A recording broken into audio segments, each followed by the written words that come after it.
on the air in 5, 4, 3, 2. Good evening and welcome to WBFR's Classic Story Hour. We come to you this and every weekend from New York City with a new adaptation of a classic story from the great works of literature. This week, WBFR and our sponsors bring to you one of the great fantasy stories of all time, Alice in Wonderland. Based on the writings of Lewis Carroll, our presentation brings together all the great characters from this classic story. Our adventurous heroine Alice, that enigmatic Cheshire cat, the nervous white rabbit, the execution-happy Queen of Hearts, those playful twins Tweedledee and Tweedledum, and of course everyone's favorite party host, the Mad Hatter, and his madcap partner in crime, March Hare. Before we begin, let me introduce you to our new WBFR players. Judy Reynolds, who will be portraying the Cheshire cat, and Sandy Page as the Queen of Hearts.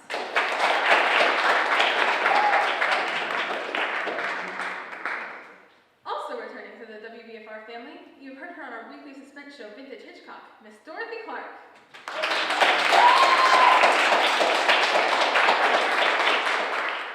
Tonight, she plays our titular heroine, Alice, and joining her 5 other WBFR favorites portraying the many mad creatures of Wonderland. Marilyn Ross as the caterpillar, Sophie Draper as the griffin,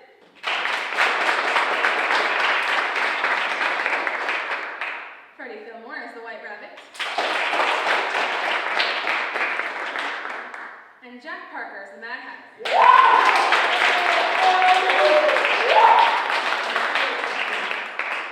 I am your announcer, Betty Baker.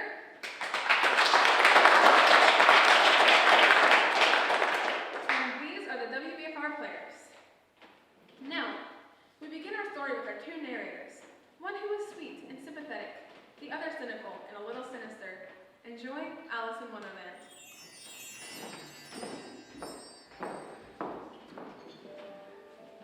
Alice in Wonderland, a fairy story of the 19th century, a bit of gossamer flimsy, a fantasy for children. Alice, a fairy story peopled with human beings, animals that talk like men. Do they mirror men who act like animals? I do not know. A simple story about a little girl for a little girl. Half the world has, for 100 years, called it childish nonsense. The other half, significant social satire. To me, it has always been simply Alice's Adventures in Wonderland.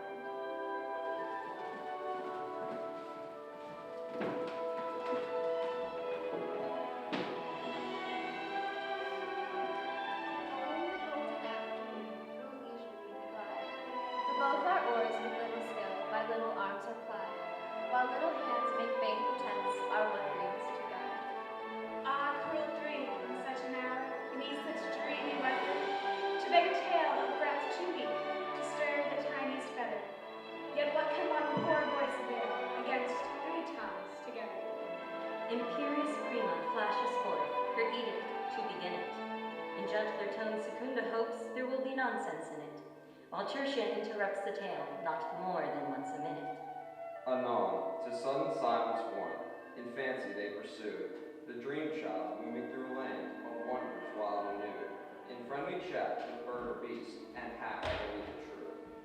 And ever as the story drained the wells of fancy dry, and fate bestrode that weary one to put the subject by. The rest next time, it is next time, the happy voices cry. Thus grew the tale of Wonderland, thus slowly one by one.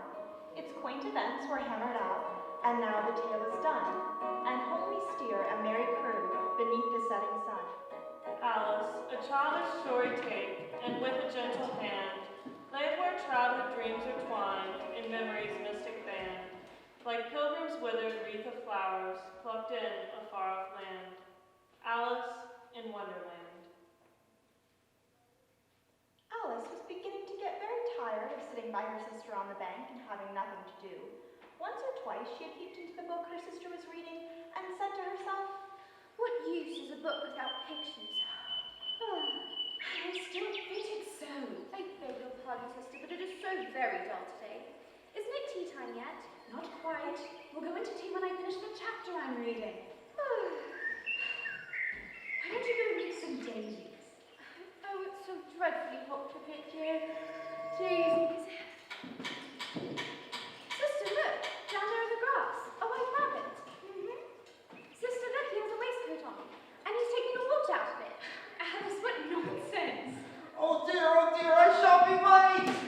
Sister, did you hear that? Hear what? The rabbit. He looked at his watch and then he spoke. Oh, Alice, your imagination! Alice? Alice, come back here! Where are you going? I've got to see the rabbit again, sister. Oh, dear, he just popped into that hole under the hedge. But it's such a very large rabbit hole. Perhaps I could squeeze through. There, I can still see him. He's down at the end. Oh, I must hurry, I must. Oh, I'm falling! She was falling down what seems to be a very deep well. Either the well was very deep or she fell very slowly, for she had plenty of time to look about her and noticed that the sides of the well were filled with cupboards and bookshelves. Here and there she saw maps and pictures hung on pegs. She tried to look down to make out what she was coming to, but it was too dark to see anything. Well, after such a fall as this, I shall think nothing of tumbling downstairs. How brave they will think me at home. Why, I wouldn't say anything about it, even if I fell off the top of the house. Which is very likely true. I wonder how many miles I've fallen by this time. I must be getting somewhere near the center of the earth. I wonder if I will fall through the earth. Down, down, down. Alice became very drowsy and she had almost fallen asleep when... Oh! Gracious, so long. I ought to be hurt, but I don't seem to be. Now, where is the white rabbit? And there he goes. Oh, my ears and whiskers, how late it's getting! He's turned to the corner of the passage. Oh, I mustn't lose him. But when Alice turned the corner, the rabbit was no longer to be seen. She found herself in a long, low hall with doors all around it, all locked. In the middle was a little three-legged table of solid glass, but nothing on it but a tiny golden key. Alice tries the key in the various doors of the hall, but either the locks are too large or the key is too small. Now she sees a little door about 15 inches high. She tries the little golden key in the lock, and it fits. Alice is opening the door. Now she is kneeling to look through the passage. It leads to a lovely garden, but she can't even get her head through the doorway. Oh, what a lovely garden. How I would like to go out there among the beautiful flowers. Well, even if my head would go through, it would be a very little use without my shoulders. Oh, how I wish I could shut up like a telescope. I think I could. If only I knew how to begin. Alice is returning to the table now. She's looking for another key, or perhaps a book of rules for shutting people up like telescopes. She doesn't find either, but there is a little bottle there. Which certainly wasn't there before. Around the neck of the bottle is a paper label with the words "Drink Me" beautifully printed on it in large letters. Drink me. No, I'll look first and see whether it's marked poison. But the bottle was not marked poison, so Alice ventured to taste it, and finding it very nice, It has, in fact, a sort of mixed flavor of cherry tart, custard, pineapple, roast turkey, toffee, and hot buttered toast. she very soon finished it off. What a curious feeling. I must be shutting up like a telescope. She is shrinking. She is now only 10 inches high. She's about the size to go through the door into the lovely garden now. She's a little nervous, though, afraid she might shrink too far. It might end, you know. Am I going out altogether like a candle? I wonder what I should be like then. She tried to fancy what the flame of the candle is like after the candle is blown out, but could not remember ever having seen such a thing. Fortunately, nothing more happened. But alas for poor Alice, she had left the little golden key on the table, and though she could see it quite plainly through the glass, she was now much too small to reach it. Soon her eye fell on a little glass box that was lying under the table. She opened it and found in it a very small cake, on which the words "Eat Me" were beautifully marked in currants. Well, I'll eat it, and if it makes me grow larger, I can reach the key. And if it makes me grow smaller, I can creep under the door. So either way, I'll get into the garden, and I don't care much what happens. Which way, which way? She is holding her hand on top of her head to feel which way she's growing. Curiouser and curiouser. She is so surprised she quite forgets to speak good English. Now I'm opening up like the largest telescope there ever was. Goodbye, feet. Oh, my poor little feet. I wonder who will put on your shoes and stockings. dear, what nonsense I'm talking. Her head strikes against the roof of the hall. She is now more than 9 feet high. She takes up the little golden key and hurries off to the garden door. Poor Alice. It was as much as she could do, lying down on one side, to look into the garden with one eye. But to get through the little door was more hopeless than ever. She sat down and began to cry again.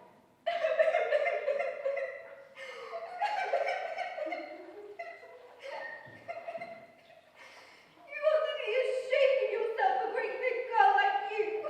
She might well say this. To go on crying this way. Stop this moment, I tell you. But she went on just the same, shedding gallons of tears, until there was a large pool around her, about 4 inches deep, and reaching halfway down the hall.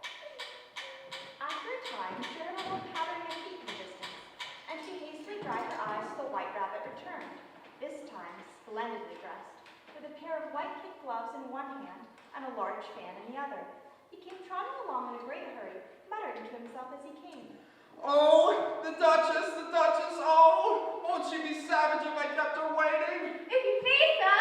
Oh, my ears and whiskers! Stop! You've dropped your gloves on your fan. Oh, my ears and whiskers, oh! Then the white rabbit was gone. Alice took up the fan and gloves, and as the hall was very hot, she started to fan herself. Dear, dear, how everything is clear today. And yesterday things went on just as usual. I wonder if I got anything tonight. I'll try to see if I know all the things I used to know. How doth the little crocodile improve his shining tail, and cool the waters of the Nile on every golden scale. How cheerfully he seems to grin, how neatly spreads his claws, and welcomes little fishes in with gently smiling jaws. I'm sure those are not the right words. Curiouser and curiouser. As Alice contemplates the change from yesterday to today, she unconsciously puts on one of the white rabbit's gloves. Gracious, how can I have done that? I must be growing small again. I am. Now I'm only 2 feet high. I shall go out altogether. It must be the fan. That was a narrow escape. If I hadn't dropped that fan, it would have been the end of me. But now I'm small enough to get through this door. She ran with all her speed to the little garden door. She was frightened at the sudden change, but very glad to find herself still in existence. Alice then slips, falls, and finds herself up to her chin in salt water, swimming around in the pool of tears she had wept when she was 9 feet high. Oh, I wish I hadn't cried so much.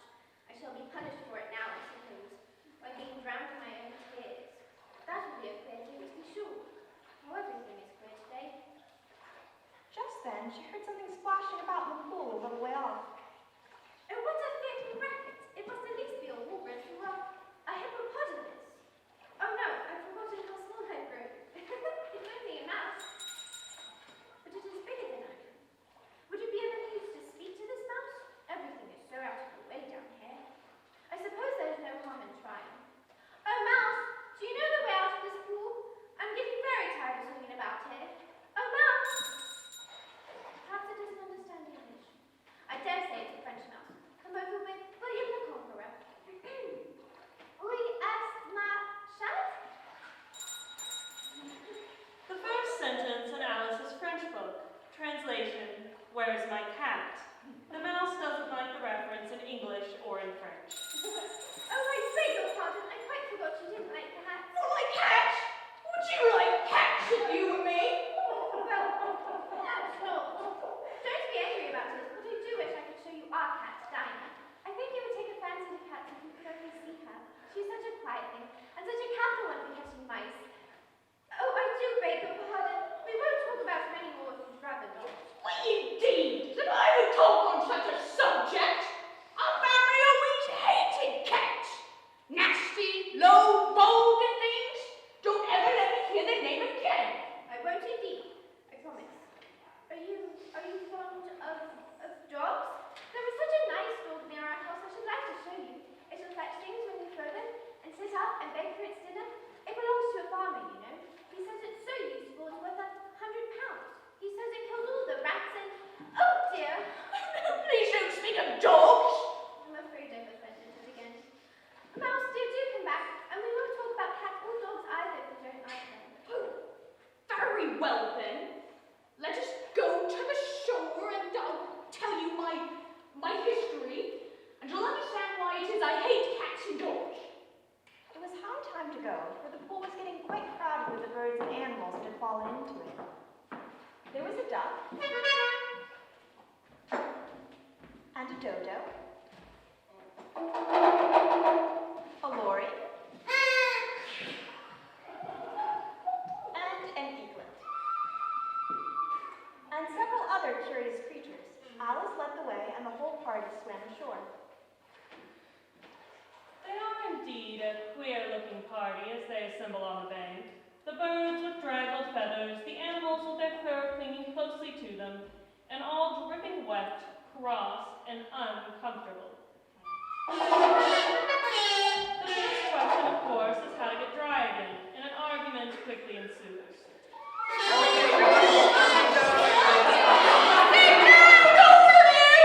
Listen to me.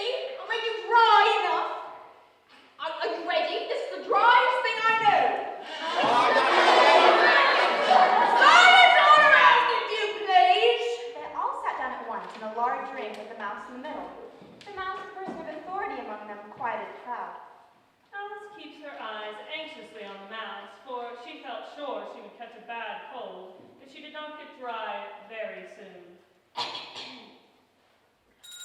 William the Conqueror, whose cause was favoured by the Pope, was soon submitted to by the English, who wanted leaders and had been of late much accustomed to usurpation and conquest.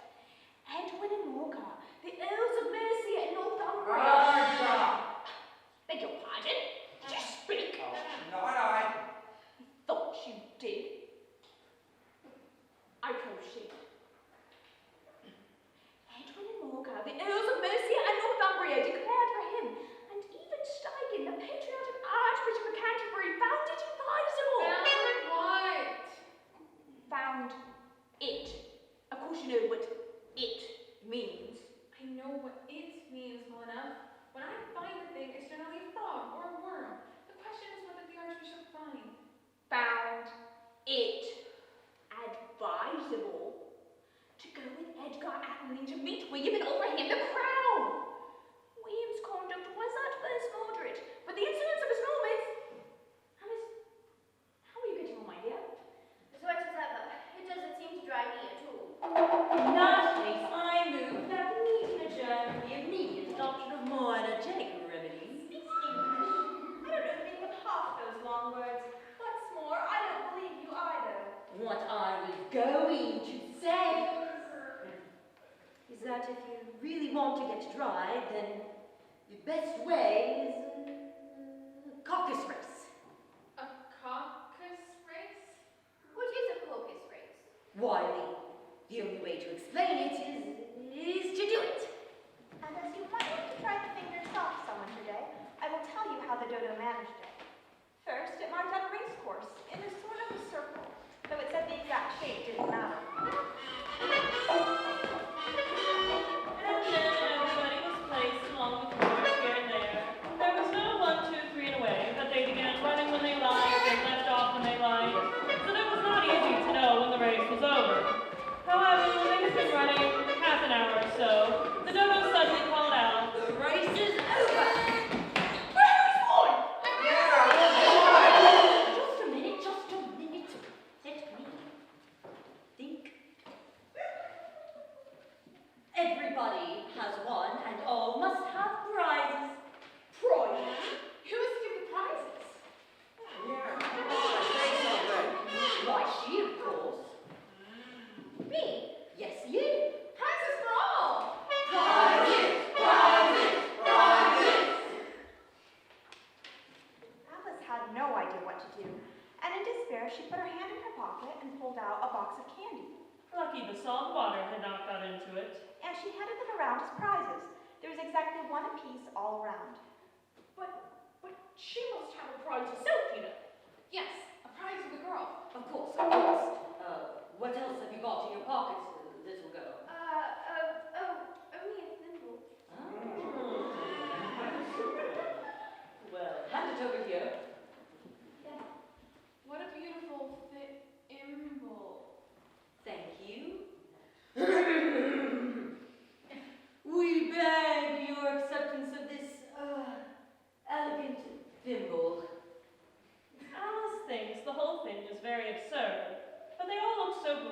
but she did dare not laugh.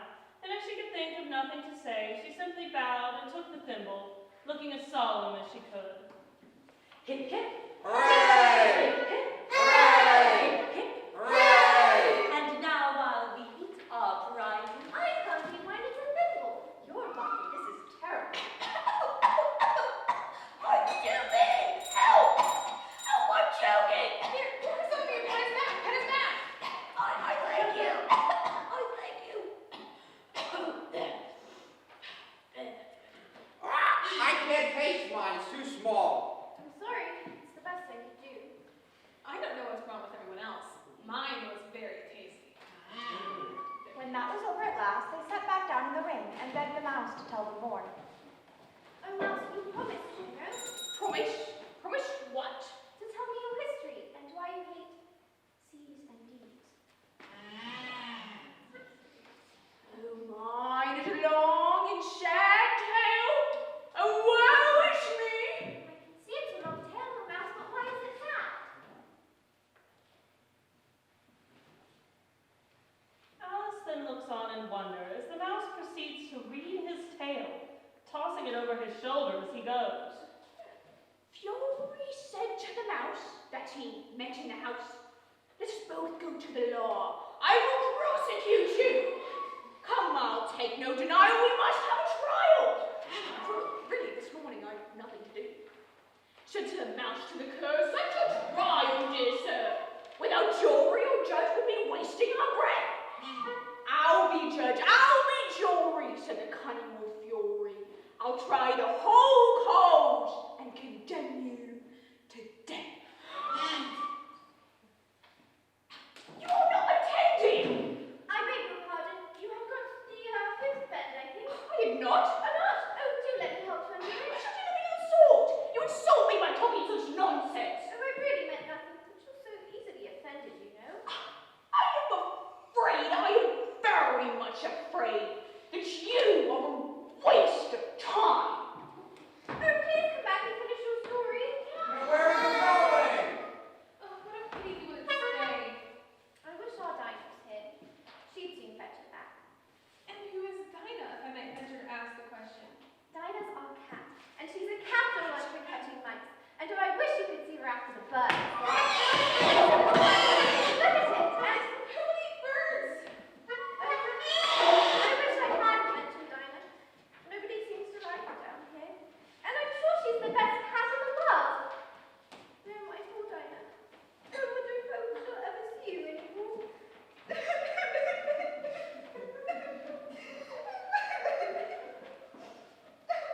Well, there's no sort of use in crying about it. I shall never get out of here unless I set about growing to my right size again. The great question is, how? Alice felt very lonely and low-spirited.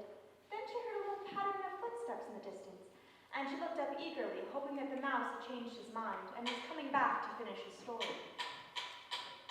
It was the white rabbit, trotting slowly back and looking anxiously about as it went, as if it had lost something. The Duchess! The Duchess! Oh, my dear paws! Oh, my fur and whiskers! She'll get me executed as sure as ferrets are ferrets! Where can I have dropped them, I wonder? Why, Marianne, what are you doing out here? Run home this minute and fetch me a pair of gloves and a fan! Quick now! There he goes again. And he took me for a housemaid. How surprised he'll be when he finds out who I am. But I'd better take him his fan and his gloves. That is, if I can find them. Alice searched the ground to see if she could find where she had dropped the gloves, when she came upon a large flower bed with a border of daisies and a willow tree growing in the middle. Oh, Tiny Lily, I wish you could talk. We can't talk when there's anybody worth talking to. And can all the flowers talk? As well as you can, and a great deal louder. It isn't malice for us to begin, you know, and I was really wondering when you would speak. If only her petals curled up a bit more, she'd be all right. What garden do you come from? I don't come from a garden. Do you suppose she's a wildflower? Of course I'm not a wildflower. Well, what kind of flower are you? I suppose you could call me an Alice. What kind of flower is that? Hold your tongue. As if you ever saw anybody. Alice dear, take no notice of them. Her face has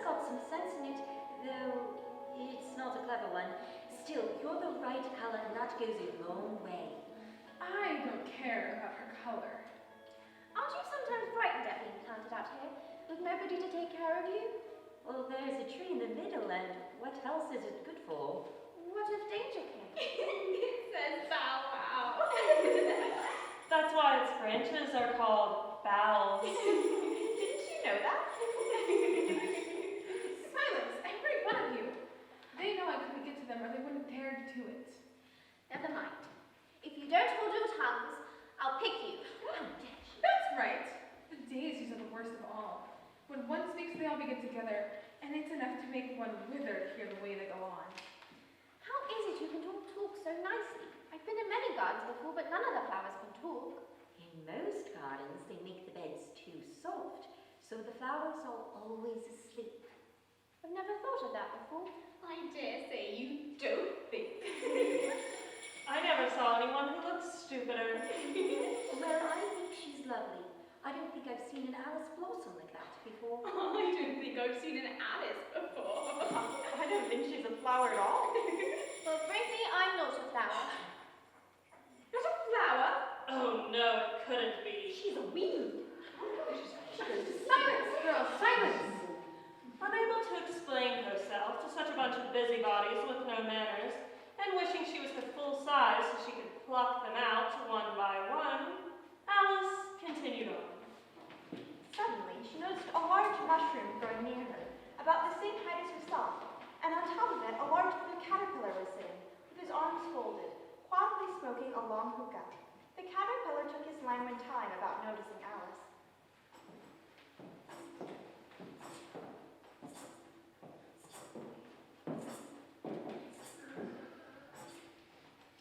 And who are you? I hardly know, sir, just at present. At least, I knew who I was when I got up this morning. But I think I must have changed several times since then. What do you mean by that? Explain yourself. I can't explain myself, I'm afraid, sir, because I'm not myself, you see? I don't see. I'm afraid I can't put it any more clearly, for I can't understand it myself to begin with. And being so many different sides within a day is very confusing. It isn't. Well, perhaps you haven't found it so yet, but when you turn into a chrysalis, you rest someday, you know, and then into a butterfly, I should think you'll feel a little queer, won't you? Not a bit. Well, perhaps your feelings are different. All I know is it would feel very queer to me. You? Well, who are you? I think you want to tell me who you are first. Why? Oh, I'm afraid we're not getting anywhere at all. Come back here. I've something important to say. Well, what is it? Keep your temper. Is that all? No. So you think you have changed, do you? I'm afraid I am, sir. I can't remember things as I used, and I don't keep the same size for 10 minutes together. Can't remember what things? Well, I've tried to say, how doth the busy bee, but it all came different. Repeat, you are old, Father William.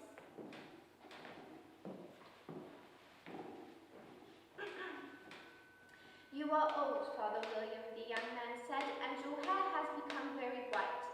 And yet you incessantly stand on your head. Do you think at your age it is right?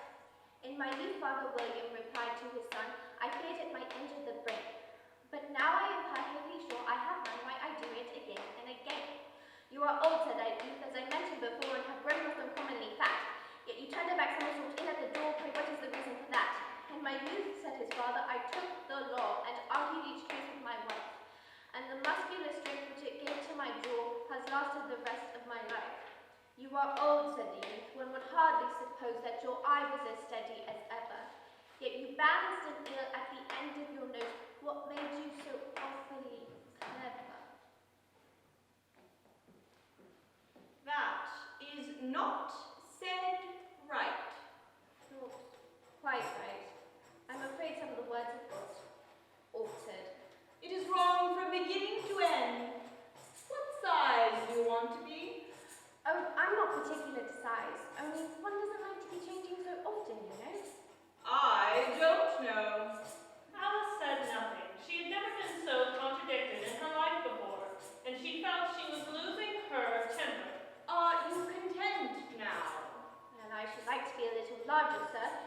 never mind 3 inches is such a wretched height to be. It is a very good house indeed. But I'm not used to it. You'll get used to it in time. One side will make you grow taller, and the other side will make you grow shorter. One side of what? The other side of what? Of the mushrooms. Now, how can you tell which are the 2 sides of the mushroom when it's perfectly round? Oh, maybe if I stretch my arms out around as far as they can go and break off a bit of the edge of each hand. There. And now which is which? I guess I'll try the right hand piece first. Oh, I'm getting smaller so quick, my chin just hit my foot! I have to eat some of the left hand piece right away. It's so hard to get my mouth open. There. Oh, my head's free at last. As she grew larger, she saw across the top of the mushroom a little house about 4 feet high. I can never visit that lovely place if I grow to my full size, so I'd better stop here. She's nibbling a little in the right-hand piece. Now a quick nibble in the left-hand piece. She is now established at 9 inches. As she approached the house, a fish, dressed in a footman's livery, came running out of the woods and rapped loudly on the door. It was opened by another footman in livery, who was really a frog. Alice crept behind a bush to listen, as the fish footman presented a great letter, nearly as large as himself. For the Duchess, an invitation for the Queen to play croquet. From the Queen, an invitation for the Duchess to play croquet. They both bowed, and the curls of their white wigs got entangled together. Alice laughed so much at this that she had to run back into the woods for fear of their hearing her, and when she peeped out, the fish footman was gone, and the frog footman was sitting on the ground near the door, staring stupidly up to the sky. Alice went up to the door and knocked.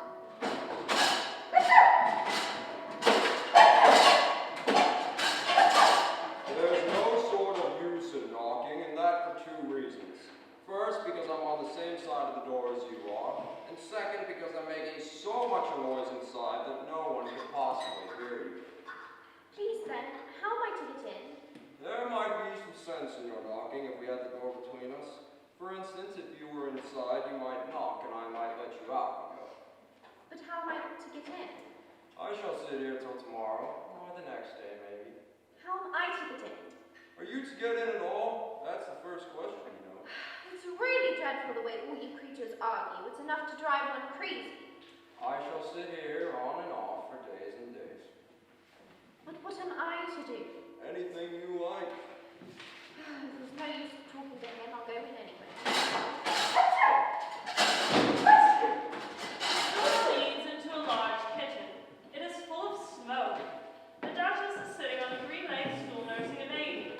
The cook is leaning over the fire, stirring a large cauldron which seems to be full of soup, and she throws pepper into it by the shakerful. There is certainly too much of it in the air.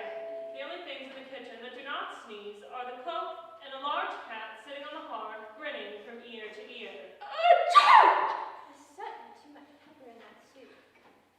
Please, would you tell me why your cat grins like that? It's a Cheshire cat, and that's why. Pig! Were you speaking to me? No, I was speaking to this brat. Oh, I didn't know that Cheshire cats always grinned. In fact, I didn't know that cats could grin. They all can, and most of them do. I don't know any that do. You don't know much, and that's a fact. Take that! And that! And that! But be careful, what are you throwing the pots and pans of the baby for? That happens every afternoon at 4 o'clock. Oh, please mind what you're throwing, cook, be careful, don't. Ah! There goes his precious little nose! Everybody minded their own business. The world would go around a great deal faster than it does. Which would not be an advantage. Just think what work it would make with the day and the night. You see, the Earth takes 24 hours to turn on its axis. Talking axes, chop off her head. 24 hours, I think. Or was it 12? Don't bother.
claws and a great many teeth, so she felt it ought to be treated with respect.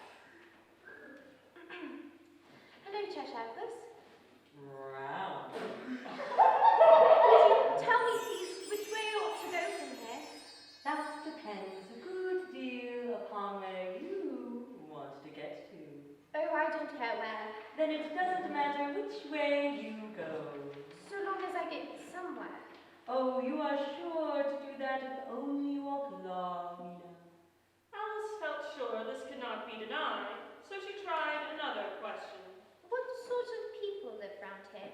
That direction lives a hatter. In that direction lives a marcher. Visit either. Both are mad.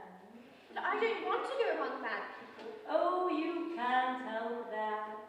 We're all mad here. I'm mad. You're mad. How do you know I'm mad? You must be, or you wouldn't have come here. Do you play croquet with the Queen today? Oh, I should like it very much, but I haven't been invited yet. You'll see me there. Oh. Well, he disappeared into thin air.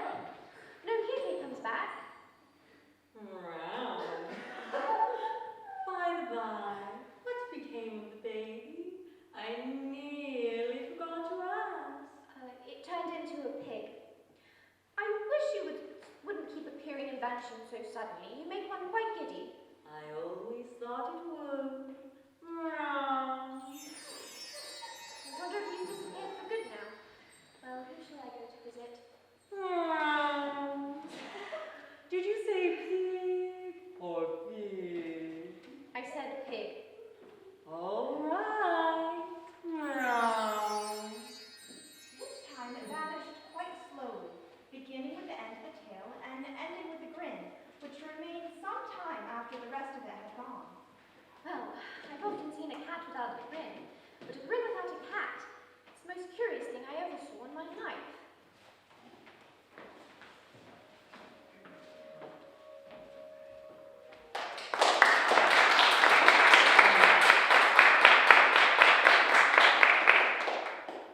Curiouser and curiouser.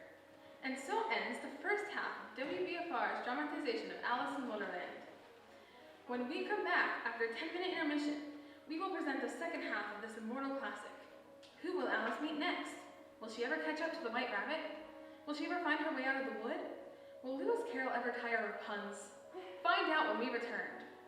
But first, I am going to disappear.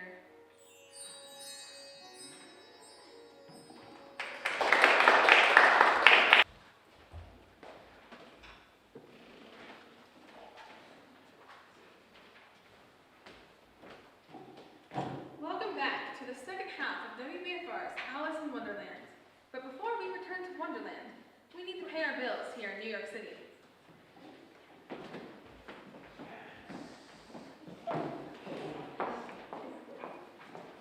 Are you all thumbs and not a one of them green? Does every flower you touch die and turn to ash? I must be dead itself, or spawn the devil.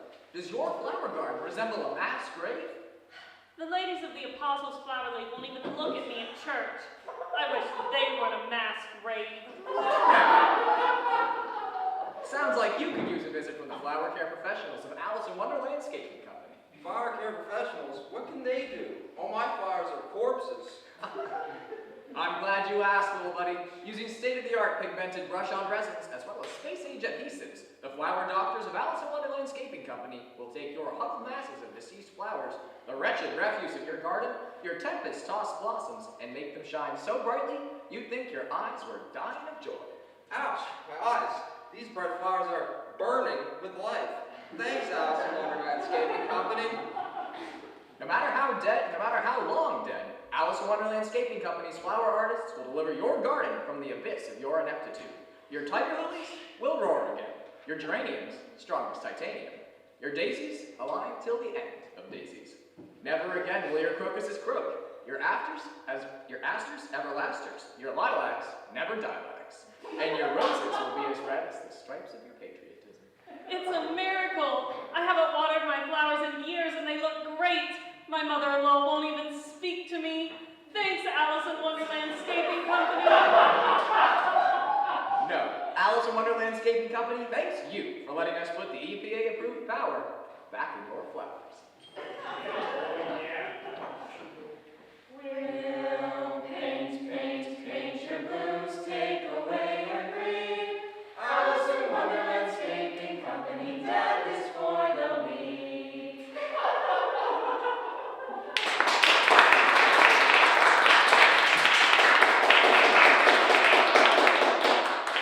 Call the experts of Alice in Wonderland Landscaping Company and let us take that dirty flower frown and paint it upside down.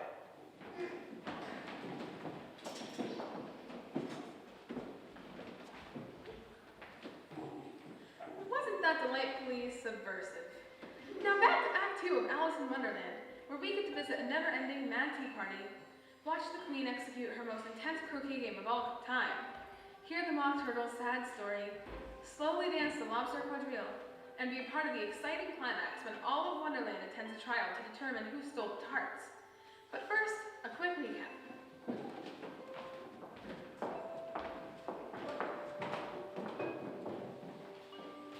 It all started with Alice's curiosity about a white rabbit. Who hopped by as she and her sister sat by the bank of the stream. Oh dear, I shall be late. Before she knew it, Alice was falling down what seemed to be a very deep well, at the bottom of which, among other curious creatures, she met a mouse. Oh my, his long and sad tail! Oh, woe is me! And a caterpillar. Keep your temper. Outside a little house in the middle of the wood, she encountered a frog dressed in the livery of a footman. I shall sit here on and off for days and days. And inside the little house, a sneezing baby, a cook, and a very ugly duchess. Speak roughly to your little boy, and beat him when he sneezes. Achoo! She had rescued the sneezing baby from the fury of the cook, only to have the baby turn into a pig. And a moment later, a Cheshire cat had faded into existence on the limb above her. That direction is a hatter. In that direction, a March hare. Visit either. Both are mad. I've seen hatters before. The March hare will be the most interesting, and perhaps as it is May, it won't be raving mad. At least, not as mad as it was in March. She had not gone much further before she came in sight of the house of the March hare. She's sure it is the right house, because the chimneys are shaped like ears, and the roof is thatched with fur. Suppose it should be raving mad after all. I almost wish I'd gone to see the hatter instead. Upon further inspection, there was a table set out under a tree in front of the house, and the March hare and the hatter were having tea at it. The dormouse is sitting between them, fast asleep. The March hare and the hatter are using him as a cushion, resting their elbows on him. They aren't at all anxious to have Alice's company. It must be very uncomfortable for the dormouse. Only as it's asleep, I suppose it doesn't mind.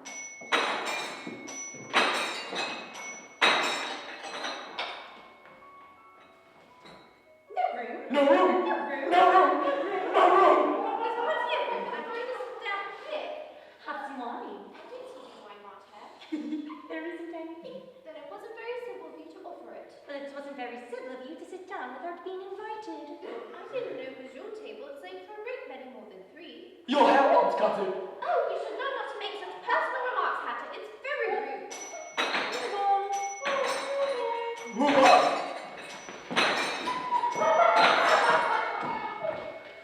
Why does the read look like a writing desk? Come, we shall have some fun now. I'm glad that we didn't ask Christmas. I believe I can guess that one. Do you mean that you think you can find out the answer to it? Exactly so. Then you should say what you mean. I do. At least I mean what I say. That's the same thing, you know. Not the same thing a bit. Why, you might just as well say that I see what I eat. It's the same thing as I eat what I see. You might just as well say that I like what I get. It's the same thing as I get what I like.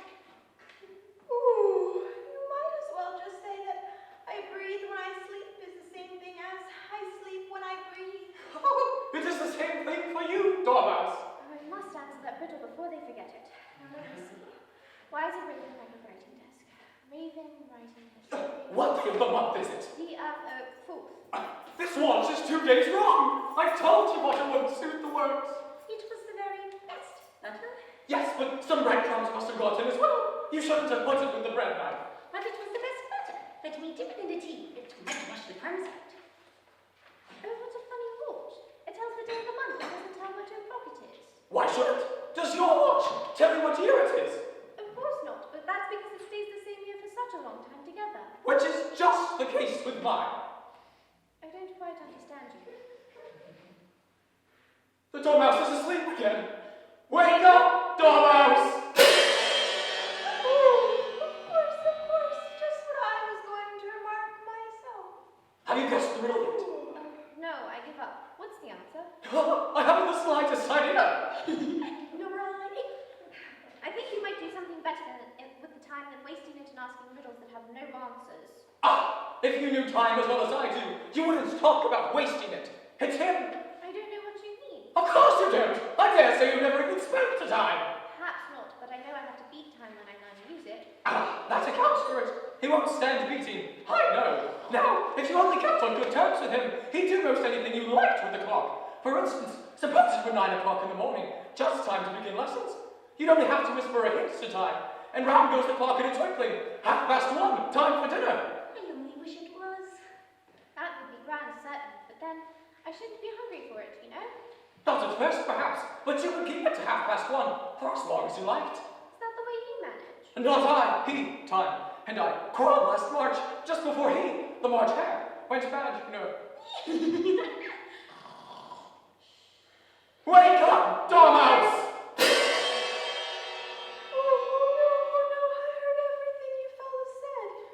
It was at the great concert given by the Queen of Hearts, and I had to sing, Twinkle, twinkle, little bat, how I wonder where you're at. You know the song, perhaps. I've heard something like it. It goes on, you know, in this way. Up above the world you fly, like a tea tray in the sky. Twinkle, twinkle, little bat. Twinkle, twinkle, twinkle, twinkle. Be quiet, dormouse. Ouch, stop pinching me. Well, I'd hardly finished the first verse when the Queen bawled out, he's murdering the time, off with his head. How dreadfully savage. And ever since that, he won't do a thing I ask. It's always 6 o'clock now. Is that the reason so many tea things are laid out? Yes, that's it. It's always tea time, and we've no time to wash the things between the whiles. Move on. You keep moving round, I suppose, from one seat to the next? Exactly so. As the things get used up. Well, what happens when you come to the beginning again? Suppose we change the subject. I'm getting tired of this and I hope the young lady tell us a story. I'm afraid I don't know one. Then the dormouse shall. Wake up, dormouse! Oh, I wasn't asleep. I heard every word you fellows were saying. Tell us a story. Yes, please do. And be quick about it or you'll be asleep before it's done.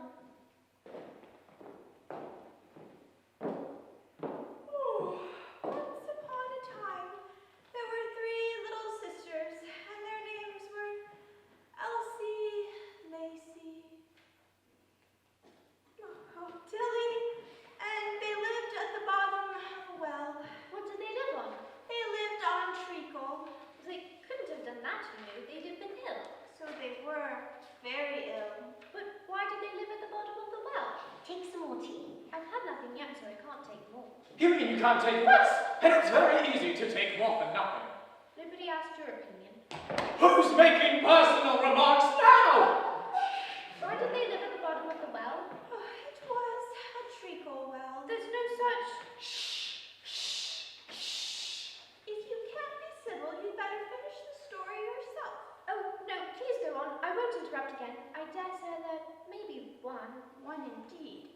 And so these 3 little sisters, they were learning to draw, you know. What did they draw? Ooh, treacle. I want a clean cup. Let's move. One place on. Move on. Move on. They moved on at first, and the dormouse followed. The March hare moved into the dormouse's place, and Alice rather unwillingly took the place of the March hare. The hatter was the only one who got the advantage from the change. But I don't understand. Where did they draw the treacle from? You can draw water out of a water well. Ooh, so I should think you could draw treacle out of a treacle well, eh, stupid? But they were in the well. Yes, well in. They were learning to draw, and they drew all manners of things. Everything that begins with an M. Why with an M? Why not? That begins with an M, such as mousetraps and the moon and memory and muchness. Ooh, you know, you say things are much of a muchness. Did you ever see such a thing as a drawing of muchness? Really? Now, if you ask me, I don't think. Then you shouldn't talk. I want to think up. Move on. Move on. But then, you're the only one who gets a clean place, and I have to sit where the March Hare sat, and he's upset the milk jug until he's paid. We move only one seat over. And if you don't like that, You don't have to drink the tea you haven't yet had. This piece of rudeness was more than Alice could bear. She got up in great disgust and walked off. The dormouse fell asleep instantly, and neither of the others took the least notice of her going. For they are now trying to shove the dormouse into the teapot.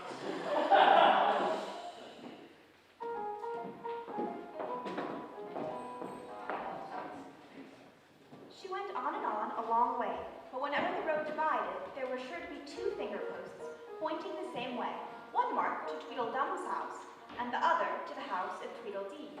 I do believe they live in the same house, but I can't stay there long. I'll just call and say, how do you do? And then ask them how to get out of the wood. So she wandered on, talking to herself as she went, till, on turning a sharp corner, she came upon two funny little men. They were standing under a tree, each with an arm around the other's neck, and Alice knew which was which in a moment, because one of them had Dumb embroidered on his collar, and the other D. They stood so still that she quite forgot they were alive, and she was startled by a voice coming from the one marked Dumb. If you think we're waxworks, you ought to pay, you know. Waxworks aren't made to be looked at for nothing, no how. Contrariwise, if you think we're alive, you ought to speak. I'm sure I'm very sorry. I know what you're thinking about, but it isn't so, no how. Contrariwise, if it is so, it might be, and if it were so, it would be, but as it isn't, it ain't. That's logic. I was thinking, which is the best way out of the wood? It's getting so dark. Would you tell me, please?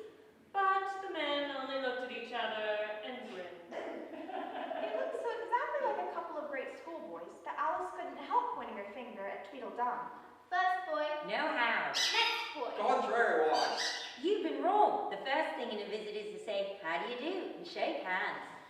And here the two brothers gave each other a hug, and then they held out their two great hands to shake hands with her. Alice did not like shaking hands with either of them at first, for fear of hurting the other one's feelings. So as the best way out of the difficulty, she then took hold of both hands at once. The next moment, they were dancing round in a ring and singing. Here we go round the mulberry bush, the mulberry bush, the mulberry bush. Here we go round the mulberry bush on a cold and frosty morning. This is the way we wash our face, wash our face, wash our face. This is the way we wash our face on a cold and frosty morning. This is the way we comb our hair, comb our hair, comb our hair. This is the way we comb our hair on a cold and frosty morning. This is the way we brush our teeth, brush our teeth, brush our teeth. This is the way we brush our teeth on a cold and frosty morning. Here we go round the mulberry bush, the mulberry bush, the mulberry bush. Here we go round the mulberry bush on a cold and frosty morning.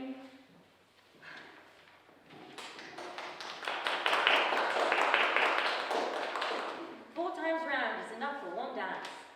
They let go of Alice's hands and stood looking at her for a minute. There was a rather awkward pause. Alice didn't know how to begin a conversation with people she had just danced with. It would never do to say, how do you do now?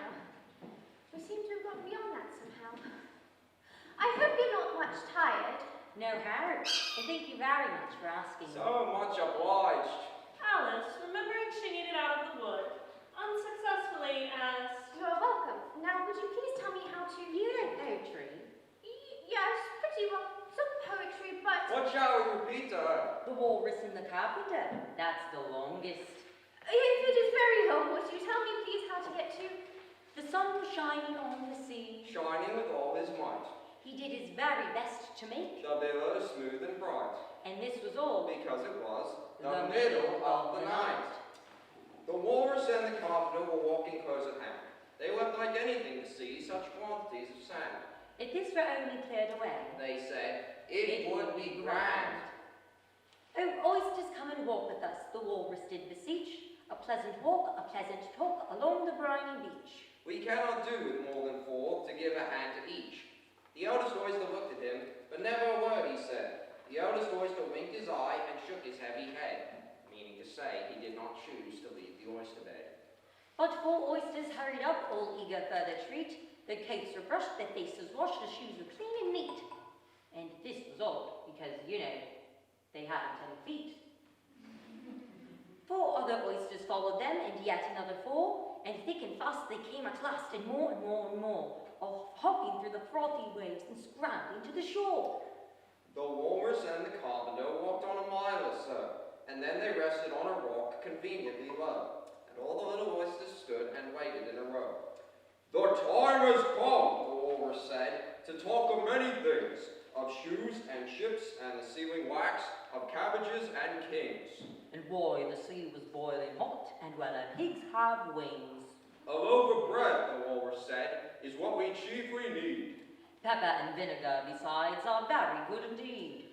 Now, if you're ready, oysters dear, we can begin to feed. But not unless, the oysters cried, turning a little blue. After such kindness, that would be a dismal thing to do. The night is fine, the Walrus said. Do you admire the view? It seems a shame, the Walrus said, to play them such a trick, after we've brought them out so far and made them trot so quick. The Carpenter said nothing but, the butter's spread too thick. I weep for you, the Walrus said. I deeply sympathize. With sobs and tears he sorted out those of the largest size, holding the pocket handkerchief before the streaming eyes. Oh, oysters, said the Carpenter, you've had a pleasant run. Shall we be trotting home again? But answer came there none. But answer came there none. And this was scarcely odd because they'd eaten every one.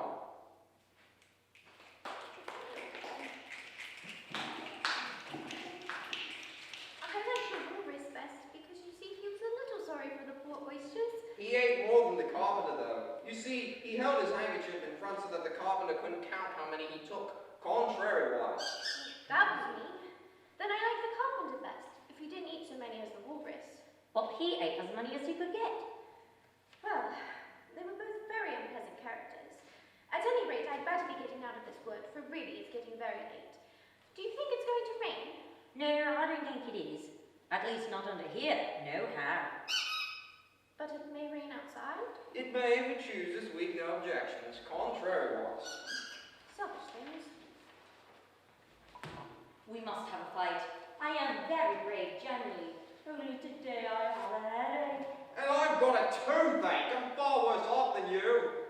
Then you'd better not fight today. We must have a bit of a fight, but I don't care about hearing on long. What's the time now? 4:30. Let's fight till 6 and then have dinner. Very well, and she could watch us. Oh, you better not come very close. I generally hit everything I can see when I get excited. And I hit everything within reach, whether I can see it or not.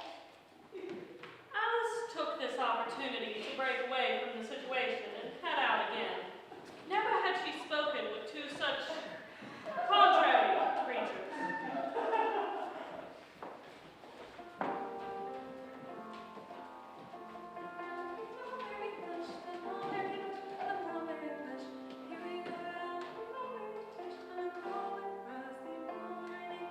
Oh, hi! Poor Alice. Will she ever get out of the woods? Where is the white rabbit when she needs him? Contrariwise, she sure could use someone to help her know how. Speaking of help, we need help bringing you this show every week. So we are going to pause now for a word from our sponsor.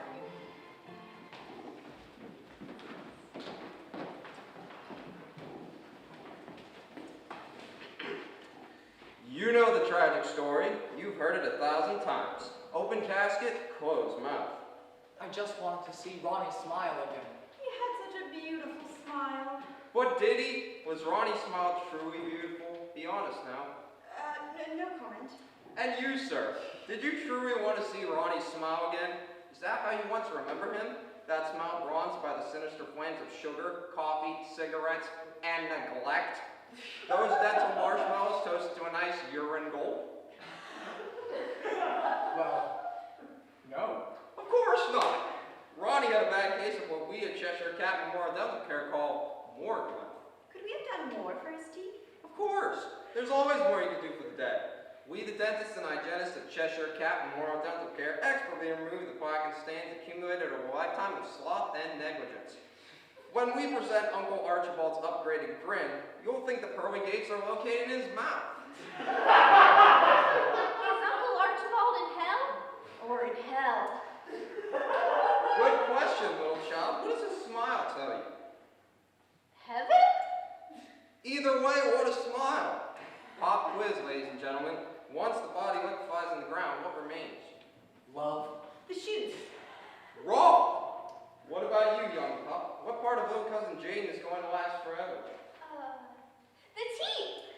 You got it, small fry. A+. Whoopee! Uh-oh, little tyke, that smile of yours is filthy. It could sure use a touch-up. Tell Mommy and Daddy about Cheshire Cat Memorial Dental Care, and whatever you do, stay far away from electrical sockets, which are harmless and fun. Oh, and we have a limited time gift for you, champ. Absolutely free.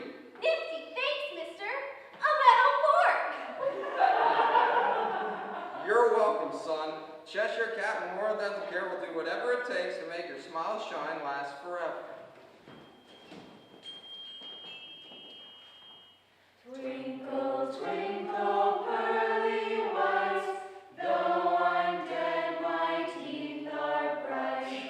Cheshire Cat Memorial Dental Care makes mouths happy everywhere. Twinkle, twinkle, pearly whites, though I'm dead, my teeth are bright.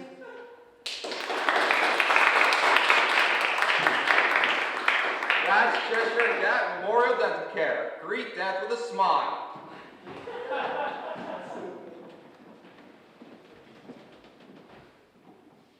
Thank you. Will Alice ever find her way out of the woods? Where is the white rabbit gone? Will Alice ever get a cup of tea? Will she ever have a normal conversation ever again? We will find out the answer to these and all your questions in the thrilling conclusion of Alice in Wonderland. As Alice wandered on through the wood, she came suddenly upon a tree with a little door leading right into it. She was not in the least surprised, for she had come to expect anything in Wonderland.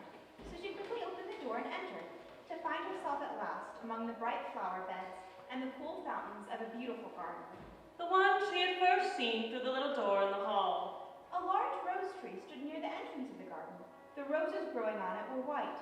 But there were 3 gardeners at it, busy painting them red. Look out now, Five. Don't go splashing paint over me like that. I can't help it. 7 jogged my elbow. That's right, Five. Always lay the blame on others. You'd better not talk. I heard the Queen say only yesterday you deserved to be beheaded. What for? That's none of your business, too. Yes, it is his business, and I'll tell him. It was for bringing the cook tulip roots instead of onions. Well, of all the unjust things. Would you tell me, please, why are you painting those roses? Why, the fact is, you see, miss, this here ought to have been a red rose tree, and we put a white one in by mistake. And if the Queen was to find out, we'd all have our heads cut off, you know.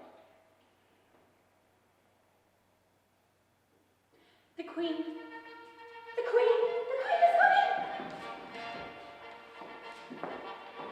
The 3 gardeners instantly throw themselves flat upon their faces. The royal entourage of the King and Queen of Hearts, accompanied by their guests, the kings and queens of diamonds, spades, and clubs, with their soldiers and courtiers were approaching. When the procession came opposite to Alice, it stopped, and everybody looked at her as the Queen of Hearts spoke. Who is this? That is the knave, dear. The Knave of Hearts then bowed and only smiled in reply. Idiot!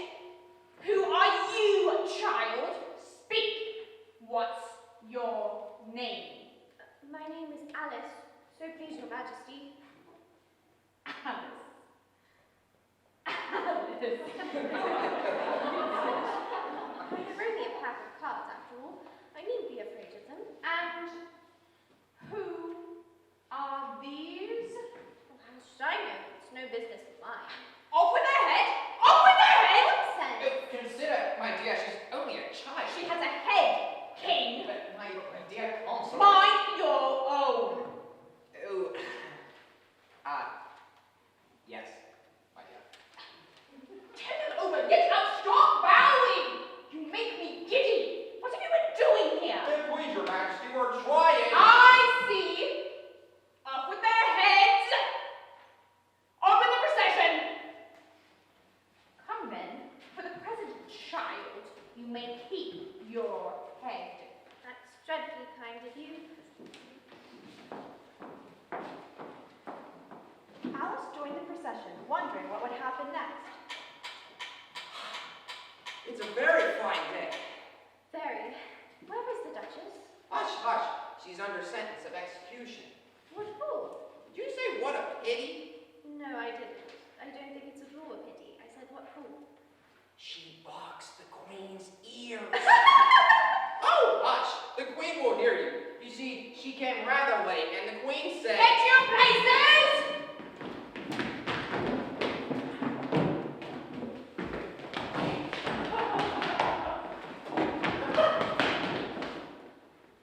Alice thought she had never seen such a curious game of croquet in her life. The balls were live hedgehogs, the mallets live flamingos, and the soldiers had to stand on their hands and feet to make arches. Alice's chief difficulty was in managing her flamingo, and soon came to the conclusion that it was a very difficult game indeed. The players all played at once, quarreling all the while, and fighting over hedgehogs. And in a very short time, the Queen was in a furious passion. Off with his head! Off with her head! They're awfully fond of beheading people here. The great wonder is that there's anyone left alive. She's looking about for some way to escape when she noticed a curious appearance in the air. After a moment, she noticed the grin. It's the Cheshire Cat. Now I'll have someone to talk to. How are you getting on? Alice waited to speak, since it was useless to do so until its ears had come, or at least one of them. She was feeling very glad to have someone to listen to her. In another minute, the whole head appeared. The cat seemed to think that there was enough of it now in sight, then no more appeared. The cat. I don't think they play fairly. They all quarrel so dreadfully one can't hear oneself speak. They don't seem to have any rules, and you have no idea how confusing it is, all the things being alive. My hedgehog just ran away. Do you like the Queen? Not at all. Who are you talking to? It's a friend of mine, a Cheshire Cat. Allow me to introduce it.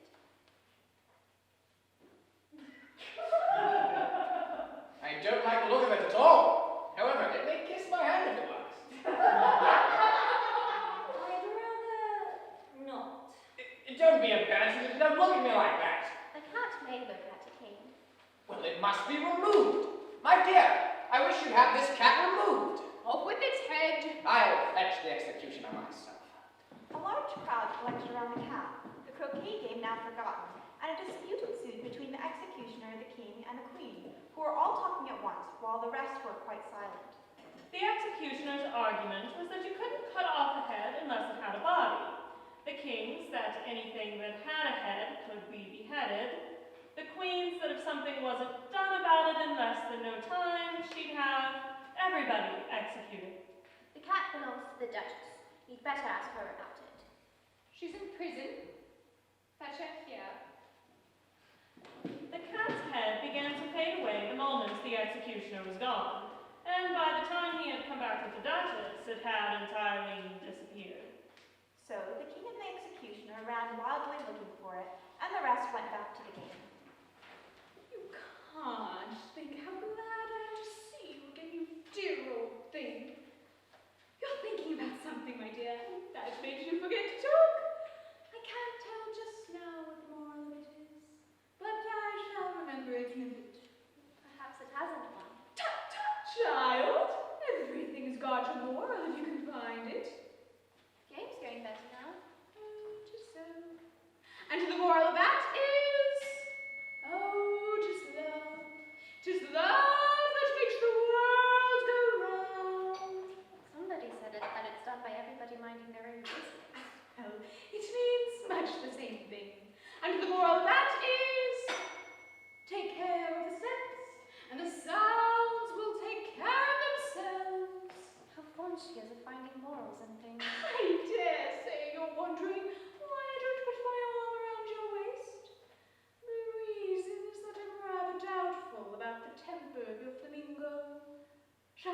try the experiment? It might bite. Very true. Flamingos and mustard both bite. And the moral of that is, birds of a feather flock together. But mustard isn't a bird. Right as usual. What a clear way you have of putting things. It's a mineral, I think. Of course it is. There's a large mustard mine near here. And the moral of that is, the more there is of mine, the less there is of yours. Oh, I know. It's a vegetable. It doesn't look like one, but it is. I quite agree with you. And the moral of that is, be what you would seem to be. Or, if you'd like it to put more simply, never imagine yourself to be otherwise than what it might appear to others, that what you were or might have been was not otherwise than what you had been would have appeared to them to be otherwise. I think I should understand that better if I had it written down, but I can't quite follow it as you say it. That's nothing to what I could say in my show. Grace, don't trouble to say it any longer than that. Oh, don't talk about trouble. I make you a present of everything I've said as of yet. Cheap sort of present. I'm glad they don't give birthday presents like that. Thinking again. I'm afraid to think. Just about as much right as pigs have to fly. And the more... To Alice's great surprise, the Duchess stopped right in the middle of her favorite word. And the arm that was linked to hers began to tremble, and Alice looked up, and there stood the Queen in front of them, with her arms folded, frowning like a thunderstorm. A fine day, Your Majesty. Now I give you fair warning. Either you or your head must be off and down in about half the time. Take your choice. Alice, have you been to see the mock turtle yet? No, I don't even know what a mock turtle is. It's the thing mock turtle soup is made from. I never saw one, or heard of one. Come then, and he shall tell you his story. After a little walk, the Queen and Alice came upon a griffin, lying fast asleep in the sun. If you don't know what a griffin is, there's very little use in telling you, for you wouldn't believe it anyway. He's sort of half lion, half eagle, half... I knew you wouldn't believe it. Up, lazy thing, and take this young lady to see the mock turtle and hear his story. I'm to go see after some executions I've ordered. What fun! What is the fun? Why, it's all her fancy, that. They never execute nobody, you know. No, come on. Come on. They had not gone far before they saw the mock turtle in the distance, sitting sad and lonely on a little ledge of rock. And as they came nearer, Alice could hear him sighing as if his heart would break. She pitied him deeply. What's his sorrow?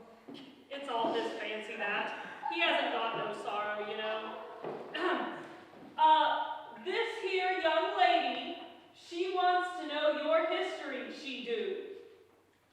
I'll tell her.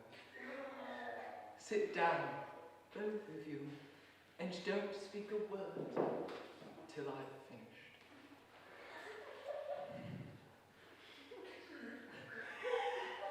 I don't see how he can ever finish if he doesn't begin. Once I was a real turtle. When we were little, we went to school in the sea. The master was an old turtle. We used to call him Tortoise. Why did you call him Tortoise if he was a turtle? We called him Tortoise because he taught us. Really, you're very dull. You ought to be ashamed of yourself for asking such a simple question. Drive on, old fellow. Don't be all day about it. Yes. We went to school in the sea, though you mayn't believe it. I never said I didn't. You did. Hold your tongue, little girl. Yes. We had the best of educations. In fact, we went to school every day. I've been to day school too. You needn't be so proud of all that. With extras? Yes, French and music. And washing? Certainly not. Then yours wasn't a really good school. Now at ours, they had at the end of the bill French, music, and washing. Extra. You couldn't have wanted it much living at the bottom of the sea. I couldn't afford to learn it. I only took the regular course. What was that? Well, reading and writing, of course, to begin with, and then the different branches of arithmetic. Ambition, distraction, uglification, and derision. I never heard of uglification. What is it? What? Never heard of uglifying? You know what to beautify is, I suppose. Yes, it means to make anything prettier. Well then, if you don't know what to uglify is, you're a simpleton. What else did you learn? Well, there was mystery, ancient and modern, with seography. Then drawing. The drawing master was an old conger eel who used to come once a week. He taught us drawing, stretching, and fainting in corridors. What was that like? Well, I can't show it to you myself now. I'm too stiff. And the griffin never learnt it. I hadn't time. I've been to the classical master, though. He was an old crab, he was. I never went to him. He used to teach laughing and grief, they used to say. So he did, so he did. And how many hours a day did you do lessons? 10 hours the first day, 9 the next, and so on. What a curious plan. That's the reason they're called lessons, because they lesson from day to day. Then the 11th day must have been a holiday. Of course it was. And how did you manage on the 12th? That's enough about lessons. Tell her something about the games now. Must I really? Yes, you must. Oh, all right. You may not have lived much under the sea, Oh, I haven't. and perhaps you were never even introduced to a lobster, I once tasted, Oh, no, never. so you can have no idea what a delightful thing a lobster quadrille is. No, indeed. What sort of a dance is it? Why, you first form into a line along the seashore. 2 lines. Seals, turtles, salmon, and so on. Then, once you've cleared all the jellyfish out of the way, That generally takes some time. you advance twice. Each with a lobster as a partner. Of course, advance twice, set to partners. Change lobsters and retire in the same order. Then, you throw The lobsters. as far out to sea as you can. Swim after them. Turn a somersault in the sea. Change lobsters again. Back to land again, and... Well, that's all there is to the first figure. It must be a very pretty dance. Yes. Would you like to see a little of it? Oh, very much indeed.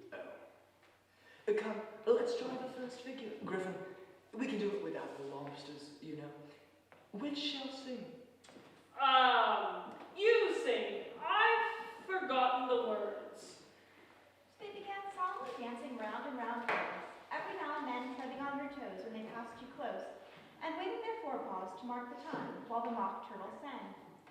Will you walk a little faster, said a whiting to a snail. There's a porpoise close behind us, and he's treading on my tail. See how eagerly the lobsters and the turtles all advance. They are waiting on the shingle. Will you come and join the dance? Will you, won't you, will you, won't you, will you join the dance? Will you, won't you, will you, won't you, will you join the dance? You can really have no notion how delightful it will be when they take us up and throw us with the lobsters out to sea. But the snail replied, too far, and gave a look askance.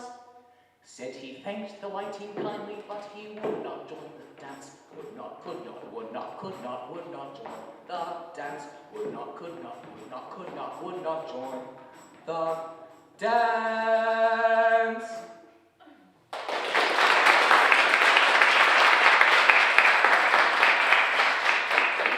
It's a very interesting dance to watch, and I do so like that curious song about writing.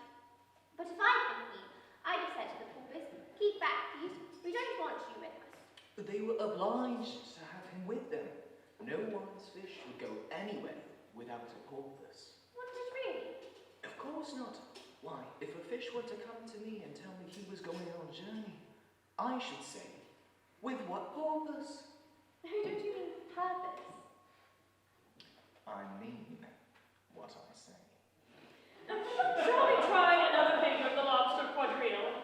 Or would you like the mock turtle to sing you another song? Oh, a song, please. The mock turtle would be so kind. No accounting for taste. Sing her turtle soup, will you, old fellow? Beautiful soup, so rich and green, waiting in a hot tureen. Who for such dainties would not stoop? Soup of the evening, beautiful soup. Soup of the evening, beautiful soup. Soup of the evening, beautiful soup. Beautiful soup, beautiful soup. Soup of the evening, beautiful, beautiful soup.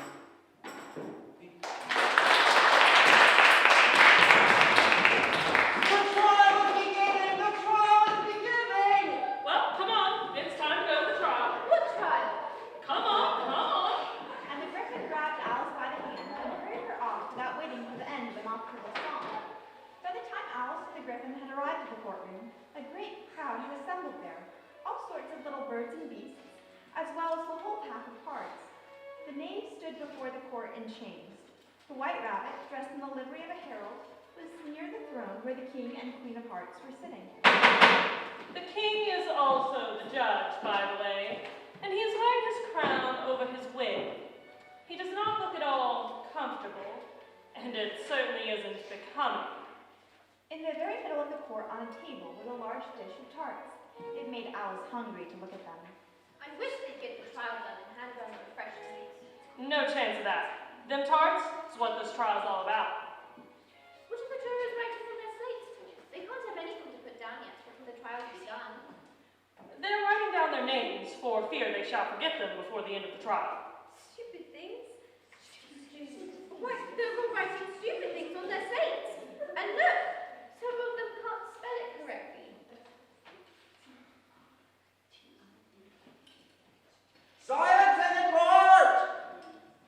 Harold, read the accusation. The Queen of Hearts, she made some tarts, all on a summer's day. The Knave of Hearts, he stole those tarts, and took them quite away. Yes. Consider your verdict, jury. No, not yet, Your Majesty. There's a great deal to come before that. All right then. Call the first witness. First witness, the Hatter, sometimes called Mad. I beg pardon, Your Majesty, for bringing my tea and bread and butter with me, but I hadn't quite finished what I was sent for. Where do you want to have finished? When did you begin? 14th of March, I think it was. 15, 16. Write that down. The jury is writing down all 3 dates on their slates. Now they add them up. And now they're reducing the answer to shillings and pence. Only all the answers are different.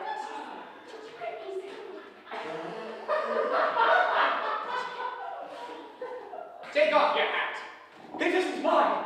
Stolen. Now I keep them to sell. I'm on my own. I'm a hatter. The hatter is so nervous under the gates of the queen that he shakes himself out of both his shoes. And in his confusion, he bites a large piece out of his teacup instead of his bread and butter. Just at this moment, Alice felt a very curious sensation, which she recognized at once. She was beginning to grow again. She decided, however, to remain in the courtroom as long as there was room for her. However, the dormouse, who was sitting next to her, objected at once. Oh, I wish you wouldn't squeeze so. I can hardly breathe. I can't help it. I'm growing. You've got no right to grow here. Don't talk nonsense. You know you're growing too. Yes. But I grew at a reasonable rate, not in that ridiculous fashion. Give your evidence or I'll have you executed, whether you're nervous or not. I'm a poor man, Your Majesty, and I hadn't begun my tea, not above a week or so, and what with the bread and butter getting so thin, and the twinkling of the sea. The twinkling of the what? It began with the tea. Of course it began with a tea. You take me for a dunce. Go on. I'm a poor man, Your Majesty, and most things twinkled after that. Only the March Hare said, I didn't. He denies it. Leave out that part. After that, I got some more bread and butter. What did the dormouse say? That's right. I can't remember. You must remember, or I'll have you executed. I'm a poor man, Your Majesty. You're a very poor speaker. So, I might as well have you executed on the spot. Your Majesty. I'd rather finish my tea. Oh, yes, your tea. Well, if that is all you know about it, then you may step down. I can't go any lower. I'm on floor as it is. Well, then you may sit down. I'm going, Your Majesty. I'm going. And just take his head all outside. Oh, yes. His head! Hold the next witness. The court!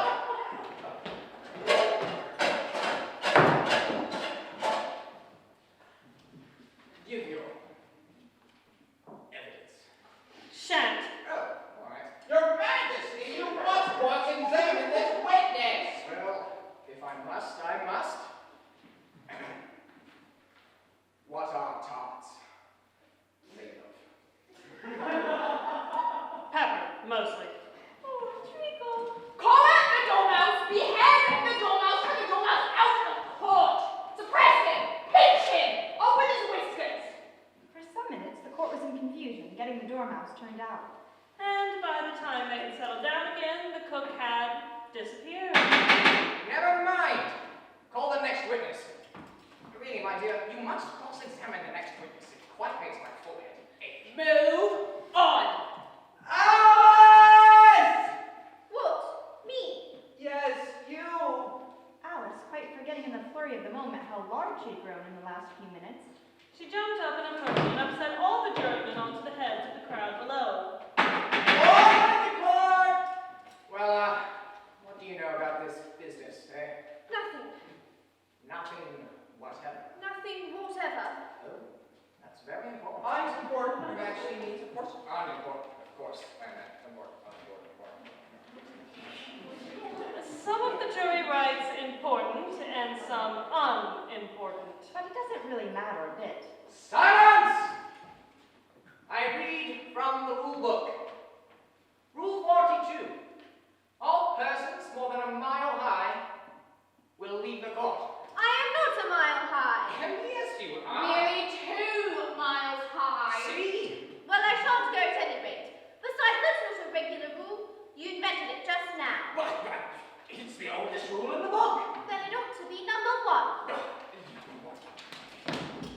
Consider your verdict. No, there's more evidence to come yet, please, Your Majesty.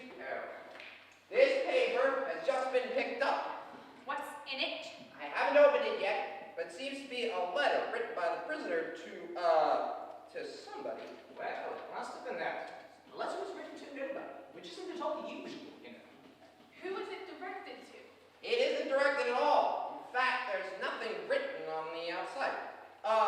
It isn't a letter after all. It's a set of verses. Are they in the prisoner's handwriting? No, they're not. Oh, he must have imitated somebody else's hand. Please, Your Majesty, I didn't write it, and they can't prove I did. There's no name sign at the end. If you didn't sign it, that only makes matters worse. You must have meant some mischief, or you have signed your name like an honest man. That proves his guilt. Go off with his head. Yeah. It doesn't prove anything of the sort.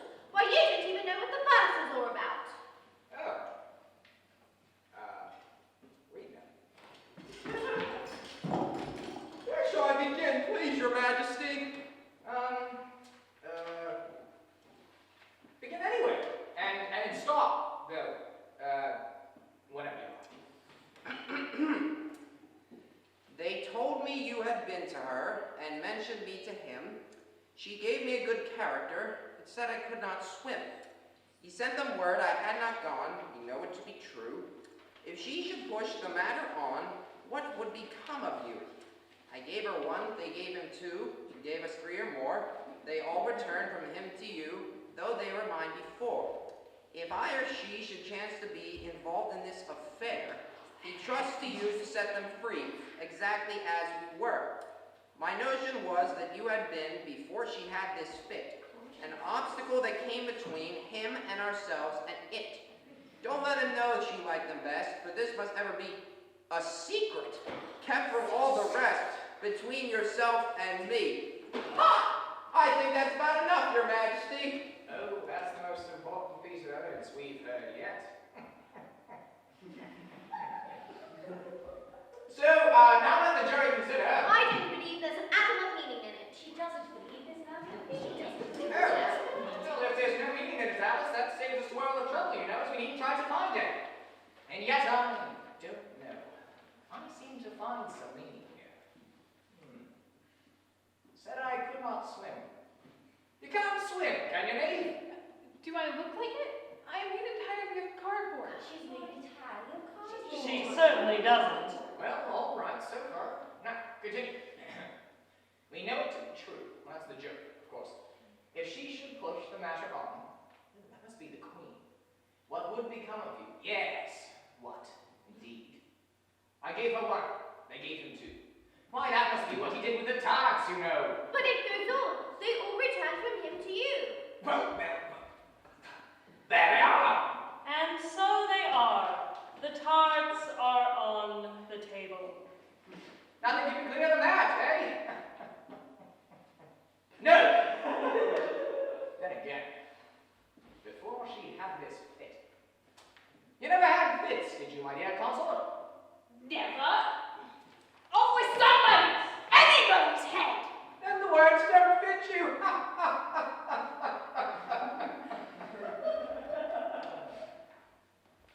That's a pun. Thank you. Thank you. Well, let the jury consider their verdict. No, no. Sentence first, verdict afterwards. Stop the nonsense. The idea of having the sentence first. Hold your tongue. I won't. Off with the head.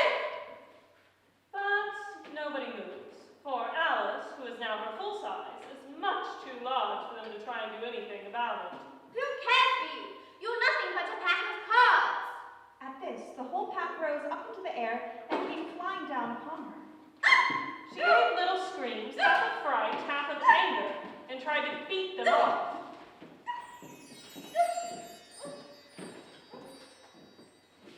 Then she found herself lying on the bank, with her head in the lap of her sister, who was gently brushing away some dead leaves that had fluttered down from the trees upon her face. Wake up. Wake up. Wake up, Alice, dear.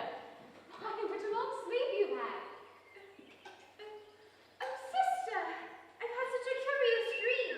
All about a white rabbit, and a mock turtle, and a mad hatter, and a queen of hearts, and a whole pack of cards. It was a curious dream, dear, truly.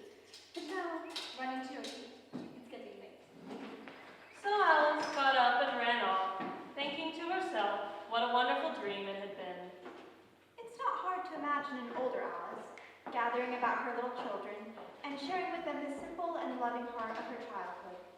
She would make their eyes bright and eager with many a strange tale, perhaps even dream herself of Wonderland so long ago, and how she would feel the pleasure of all their simple joys, remembering her own child life and happy summer days.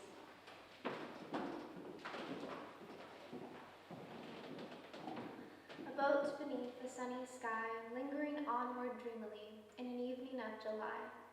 Children three that nestle near, eager eye and willing ear, pleased simple tale to hear. Long has paled that sunny sky, echoes fade and memories die, autumn frosts have slain July. Still she haunts me phantom-wise, Alice moving under skies, never seen by waking eyes.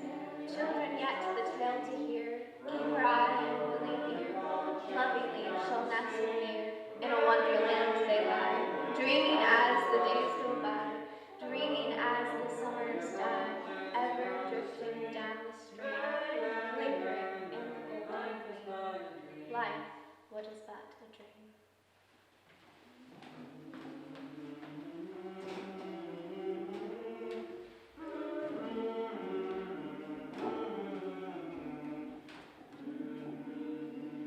And so, we have come to the end of our production of Alice in Wonderland. We hope you enjoyed sharing this topsy-turvy classic story for children of all ages.